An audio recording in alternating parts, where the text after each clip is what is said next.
Good morning बच्चों, have a nice day.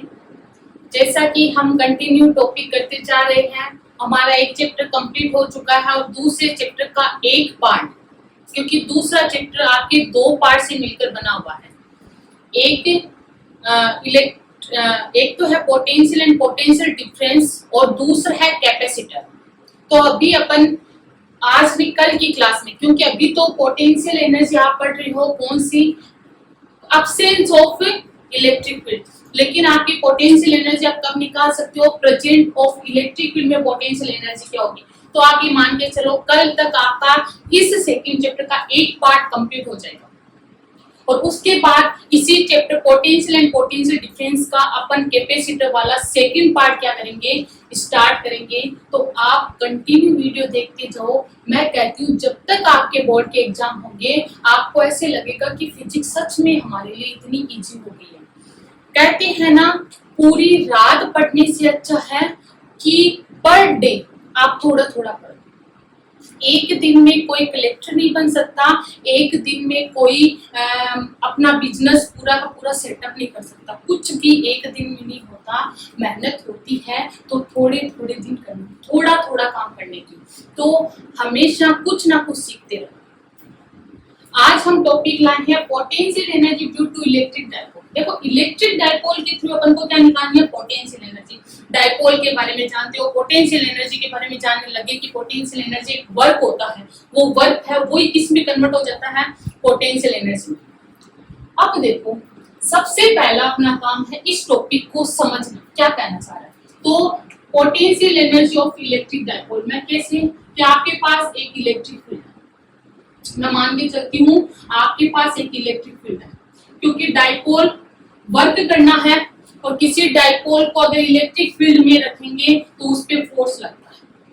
ये आप पहले चैप्टर में पढ़ के आ चुके, तो मैं ये एक डायपोल रखती हूँ, अपने पास एक डायपोल है, इलेक्ट्रिक फील्ड शो कर रखा है और इलेक्ट्रिक फील्ड के अंदर मैं क्या रखती हूँ, डायपोल। ये इलेक्ट्रिक डायपोल, डायपोल क्या होगा, एक कौन सा चार्ज, नेगेटिव चार्ज, एक कौन सा चार्ज, पॉजिटिव चार्ज। ये पॉइंट ए, ये पॉइंट बी, इस पे फोर्स लगता है इलेक्ट्रिक प्लस Q चार्ज पे इलेक्ट्रिक फील्ड की डायरेक्शन में फोर्स लगता है QE, वेक्टर तो वेक्टर, और इस पे चार्ज लगता है इलेक्ट्रिक फील्ड के अपोजिट डायरेक्शन में माइनस के QE वेक्टर। और ये इलेक्ट्रिक फील्ड के अंदर रखा हुआ है, ये मान के चलो इलेक्ट्रिक फील्ड ऐसे है, तो इलेक्ट्रिक फील्ड के साथ कितना एंगल बना रहा है, थीटा 1 एंगल पे रखा हुआ है। इतनी चीज तो आपको दे रखी है, मतलब आपका ये मान के चलो आपको पता है कि ऐसा होता है कि आपका एक इलेक्ट्रिक फील्ड है, उसके अंदर एक डायपोल रखा हुआ है और उस डायपोल की आपको पोटेंशियल एनर्जी निकालनी है कि पोटेंशियल एनर्जी डायपोल के थ्रू कितनी होगी। बहुत ही इजी है, क्यों, क्योंकि वी नो दैट। मैं देखो इसको धीरे धीरे कंप्लीट करती जाऊंगी और नीचे समझाती जाऊंगी। देखो, वी नो दैट, आप जानते हो वो चीज लिख रही, वी नो दैट, आप क्या जानते हो मैम, हम ये चीज जानते हैं कि इसके अंदर अगर कोई डायपोल रखा हुआ है तो उस डायपोल के पे दो फोर्स लग रहा है, एक तो फोर्स इधर लग रहा है और दूसरा फोर्स इधर लग रहा है। इस फोर्स के कारण ये तो इसको इधर खींचने की कोशिश करेगा और ये डायपोल घूमने लग जाएगा, घूमने के कारण इस पे टॉर्क प्रोड्यूस हो जाएगा और वो टॉर्क अपन ने निकाला था नहीं निकाला था, ठीक है। तो वी नो दैट, अपन को पता ये चल गया कि घूमने लग जाएगा, तो आपको ये पता चल गया कि इस पे वर्क किया जाता है इलेक्ट्रिक फील्ड के थ्रू, और इलेक्ट्रिक फील्ड के थ्रू वर्क किया जाता है, तो वो वर्क निकालेंगे। पहले we know that work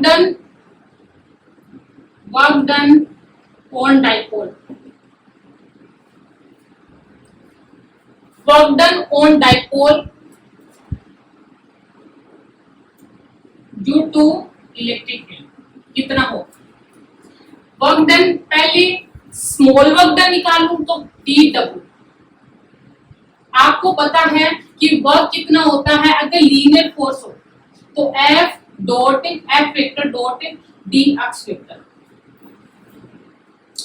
work done का फॉर्मूला होता है फोर्स इनटू डिस्प्लेसमेंट, लेकिन पहली बात इलेक्ट्रिक फील्ड वर्क कर रहा है, अभी मैं ये मान के चल रही हूँ इलेक्ट्रिक फील्ड तो वर्क कर रहा है, क्योंकि इसके कारण ये क्या करने लग जाएगा, घूमने लग जाएगा। तो मैंने ये कह दिया कि यहाँ जो फोर्स होगा कि अगर घूम रहा है किसी इलेक्ट्रिक फील्ड के कारण, वो अगर घूम रहा है, रोटेशनल मोशन कर रहा है, तो फोर्स किस में कन्वर्ट हो जाता है, टॉर्क में। जहां फोर्स लीनियर मोशन में काम करता है, वही रोटेशनल मोशन में फोर्स की जगह क्या लगता है, टॉर्क। और जैसे ये घूमेगा, इसका एंगल, ये थीटा एंगल है, तो ये चेंज होता जाएगा। तो मैंने यहाँ डिस्प्लेसमेंट की जगह एंगुलर डिस्प्लेसमेंट लिख दिया, एंगुलर डिस्प्लेसमेंट।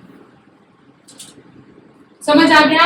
और टोटल अगर मैं डॉट को हटाऊं तो क्या आ जाएगा, टी तो डी थीटा कोस थीटा, क्योंकि डॉट को हटाने पे क्या आता है, cos theta. Total work done, total work done by electric field कितना होगा, W इक्वल्स टू कहां से कहां तक, तो डी थीटा। ये तो मैंने फॉर्मूला निकाला है कि वर्क डन किसके through, electric field, electric field, electric field के थ्रू वर्क हो रहा है, मेरे थ्रू नहीं हो रहा, क्योंकि इलेक्ट्रिक फील्ड के थ्रू ही वर्क निकाला है। क्योंकि घुमाएगा कौन, इलेक्ट्रिक फील्ड फोर्स लगाएगा जिसके कारण ये घूमने लग जाएगा। ओके, मैं वर्क नहीं कर रही हूँ अभी मेरे द्वारा, क्योंकि मैंने उस डाइपोल को सिर्फ इलेक्ट्रिक फील्ड के अंदर रखा है, और रखते ही उस पे एक फोर्स इधर लगेगा, एक फोर्स इधर लगेगा, जिसके कारण ये घूमने लग जाएगा। और घूमने के कारण जो फोर्स उत्पन्न होगा उसको कहते हैं टॉर्क। और उसके लिए वर्क कर रहा है कौन, इलेक्ट्रिक फील्ड। कितना वर्क करना पड़ रहा है, क्योंकि घूमने के कारण फोर्स किस में कन्वर्ट हो जाएगा, टॉर्क में, और एक्स किस में कन्वर्ट हो जाएगा, एंगुलर डिस्प्लेसमेंट में, जिससे ये फॉर्मूला। अब देखो, मैं ये कह रही हूँ, एक कंडीशन लेके कह रही हूँ कि इस इलेक्ट्रिक फील्ड के कारण इस जो थीटा 1 एंगल पे रखा हुआ, ये तो मैंने निकाल के बताया कि ऐसा है। अगर ये मान के चलूं कि इस इलेक्ट्रिक फील्ड के वर्क के कारण, मतलब इस डाइपोल पे इलेक्ट्रिक फील्ड वर्क कर रहा है, जिसके कारण ये डाइपोल ऐसे हो गया, मतलब जो पहले थीटा 1 एंगल बना रहा था, अब वो डाइपोल कितना एंगल बना रहा है। चलो मैं इस चीज को थोड़ा सा यहाँ पे, कि ये जो पहले थीटा 1 एंगल बना रहा था, अब वो इलेक्ट्रिक फील्ड के साथ कितना एंगल बना रहा है, थीटा 2। बी कहाँ आ गया, बी डैश, और ए कहाँ गया, ए डैश। ध्यान से देख लो वापस, डाइपोल ऐसे रखा हुआ था, इलेक्ट्रिक फील्ड उस पे वर्क कर रहा है, तो वो ऐसे हो गया। पहले ये डाइपोल कितना एंगल बना रहा था, थीटा 1, लेकिन इलेक्ट्रिक फील्ड उस पे वर्क कर रहा है, माना है कि इलेक्ट्रिक फील्ड उसको यहाँ से यहाँ शिफ्ट कर रहा है, मान के चल रही हूँ। तो अब वो कितना एंगल बना रहा है, थीटा 2। तो दोनों पहले थीटा 1 था, थीटा 2 था, तो डिस्प्लेसमेंट इतना ही हुआ, तो वो क्या होगा, theta 2 minus theta 1 D theta. मान सकती हूँ। तो उसने घुमाया कहां से कहां तक, थीटा 1 से थीटा 2 तक। थीटा 1 से कहां घुमाया, थीटा 2 तक। समझ आ गया। अब देखो होगा क्या, एक्सटर्नल इलेक्ट्रिक फील्ड वर्क कितना होगा, इलेक्ट्रिक फील्ड वर्क थीटा 1 से कहां घुमाया, थीटा 2। टॉर्क क्या कर रहा था, देखो फोर्स, फोर्स इलेक्ट्रिक फील्ड तो कहां लगा रहा है, इधर, लेकिन आपन ये मान के चल रहे कि डिस्प्लेसमेंट किधर हो रहा है, डी थीटा हो रहा है। तो एंगल तो फोर्स तो इधर ही लगाएगा, क्योंकि ये ऐसे रखा हुआ है, और एक चार्ज इधर है और एक चार्ज उधर है, तो ये तो इसको इधर को खींचने की कोशिश करेगा और ये उसको ऊपर खींचने की कोशिश करेगा, तो घूमेगा ऐसे, मतलब फोर्स तो कैसे लगेगा, ऐसे। लेकिन अभी मान के चले कि डिस्प्लेसमेंट किधर हो रहा है, उस साइड। तो मैंने क्या कर दिया कि फोर्स कितना है, टो, डिस्प्लेसमेंट डी थीटा, कहां मूव कर रहा है, ऐसे। फोर्स कहां लग रहा है, ऐसे। तो ये तो टो की डायरेक्शन, ये डी थीटा की डायरेक्शन, तो दोनों के बीच एंगल कितना होगा, 180 डिग्री। तो कितना हो जाएगा, तो डी थीटा माइनस के, क्योंकि 180 की वैल्यू कितनी होती है, माइनस, थीटा 1 टू थीटा 2। तो इलेक्ट्रिक फील्ड पर कितना हो जाएगा, माइनस, तो क्या आ जाएगा बाहर, थीटा, चलो तो को एक बार अंदर ही रहने, थीटा 1 टू थीटा 2 तो d theta. We know that electric field work है, वी नो दैट तो equals to p e sine theta होता है, निकाला था, वैल्यू पुट अप कर दूं तो ई एफ इक्वल्स टू क्या हो जाएगा, माइनस के theta 1 to theta 2 p e sine theta d theta. Theta वाले को अंदर रख लो, बाकी सबको क्या निकाल लो बाहर, थीटा 1 से theta 2 sign theta d theta. Sine theta का इंटीग्रेशन होता है माइनस के कोस थीटा, माइनस के कोस थीटा, कहां से, थीटा 1 से थीटा 2, माइनस माइनस क्या हो जाएगा प्लस, तो p e cos theta theta 1 to theta 2, पहले upper limit p e cos theta 2 minus cos theta 1, ये वर्क हो गया इलेक्ट्रिक फील्ड। अपन को तो पोटेंशियल एनर्जी निकालनी है, तो we know that potential energy क्या होती है, u f minus UI equals to negative electric field work. तो आपके पास इलेक्ट्रिक फील्ड वर्क है तो ये फॉर्मूला लगाएंगे, एक्सटर्नल वर्क होगा तो नेगेटिव साइन नहीं आएगा, तो अपने पास क्या आ जाएगा,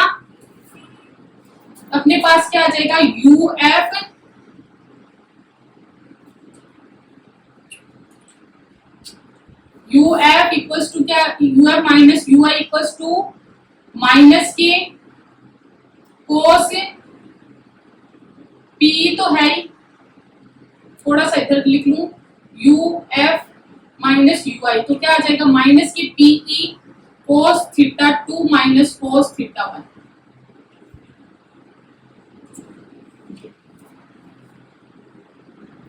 फॉर्मूला आ गया। पहले तो यहाँ आगे की चीज बाद में, पहले ये आपका डाइपोल ऐसे रखा हुआ था, फोर्स किसके कारण ये घूमने लग जाता है ऐसे, और घूमने के कारण टॉर्क प्रोड्यूस हो जाता है, तो इधर, लेकिन मैं मान के चलूं कि डिस्प्लेसमेंट डी थीटा ऐसे हो रहा है, तो दोनों के बीच एंगल कितना होगा 180, और 180 की वैल्यू -1 होती है, सोल्व करोगे तो ये इतना आप कर सकते हो इजी से। अब ये मत कहना कि मैम ये इधर घूम रहा है तो इधर ही जाना चाहिए, जरूरी नहीं है, क्योंकि कंडीशन अपन लेके चल सकते हैं कि फोर्स अगर इधर लग रहा है, मान के चलो वो डिस्प्लेसमेंट इधर हो रहा है, जैसे आपका वो नहीं होता क्या फ्रिक्शन फोर्स हमेशा अपन चलते हैं उसके ऑपोजिट डायरेक्शन में नहीं लगता क्या, तो अपना डिस्प्लेसमेंट तो कहाँ हो रहा है आगे, लेकिन फोर्स कहाँ लग रहा है पीछे, तो वैसे कंडीशन हो सकती है। तो मैं मान के चल रही हूँ कि डिस्प्लेसमेंट डी थीटा उधर हो रहा है, तो अब आपका डेरिवेशन निकाला है, और डेरिवेशन से आपके पास क्या आ गई पोटेंशियल एनर्जी, इतनी चीज आपके पास समझ आ गई। फिर आगे देखो, इसको मैं क्या कहती हूँ, इसको एक बार के लिए रख करो, अपने पास क्या आ गया, UF minus UI equals to minus के PE cos theta 2 minus cos theta 1। इतनी चीज होप आपको समझ आ गई। तो इतना होने के बाद देखो, अब देखो एज्यूम किया हुआ क्या कि जब आपका, देखो मैंने एक चीज बताई थी कि हमेशा इलेक्ट्रिक फील्ड के परपेंडिकुलर क्या होता है पोटेंशियल, होता नहीं होता, तो हम ये मान के चलते हैं कि इलेक्ट्रिक फील्ड के परपेंडिकुलर मतलब थीटा इक्वल्स टू 90 डिग्री पर, थीटा इक्वल्स टू 90 डिग्री पर आपका क्या होगा, पोटेंशियल एनर्जी क्या होगी, मिनिमम होगी। मतलब अगर आप थीटा इक्वल्स टू कि जब आपका डाइपोल इलेक्ट्रिक फील्ड के अंदर 90 डिग्री पे रखा हुआ हो, जब डाइपोल ऐसे रखा हुआ हो, तो थीटा इक्वल्स टू क्या होगा, दिख जाएगा 90 डिग्री, और उस 90 डिग्री पर पोटेंशियल एनर्जी मिनिमम होती है, मतलब पोटेंशियल एनर्जी की वैल्यू क्या होती है, 0 होती है। अगर मैं ये लेके चलूं कि आपका डाइपोल ऐसे स्टार्टिंग में ऐसे रखा हुआ है, इसका मतलब इलेक्ट्रिक फील्ड के साथ कितना एंगल बना रहा है 90, और अगर आपका इलेक्ट्रिक फील्ड के साथ जो पोटेंशियल डाइपोल है वो 90 एंगल बना रहा है, उस समय उसकी जो पोटेंशियल एनर्जी होती है वो क्या होती है, 0 होती है, क्योंकि ये अपनी स्टेबल स्टेट में होता है, और स्टेबल स्टेट में जब भी होता है उसकी पोटेंशियल एनर्जी क्या हो जाएगी, 0।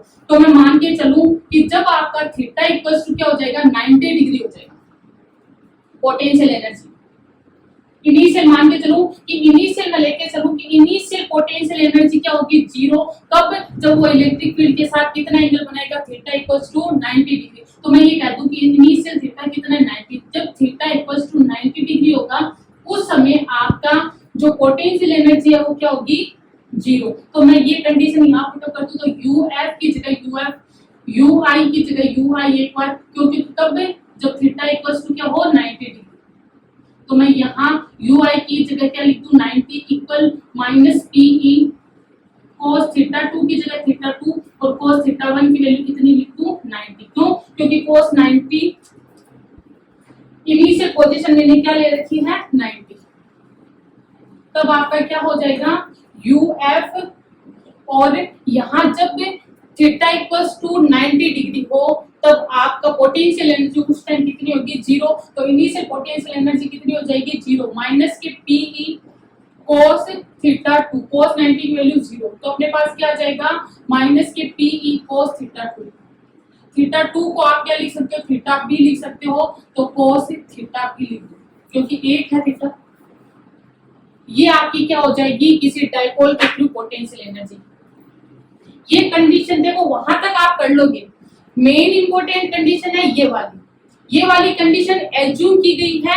क्या किया गया है कि जब इलेक्ट्रिक फील्ड के साथ डाइपोल 90 डिग्री पे होगा, या फिर ये कह सकते हो कि potential energy initial potential energy क्या होती है 0। कौन से एंगल पे होती है थीटा इक्वल्स टू 90 डिग्री। जब वो कौन से एंगल पे रखा हुआ 90, और क्यों रखा हुआ याद करने के लिए आप लिख सकते हो क्योंकि इलेक्ट्रिक फील्ड के परपेंडिकुलर पोटेंशियल होता है उस समय वो कितना एंगल बनाता है 90, और उस समय वो स्टेबल स्टेट होगी मतलब पोटेंशियल एनर्जी उसकी क्या होगी याद रखना।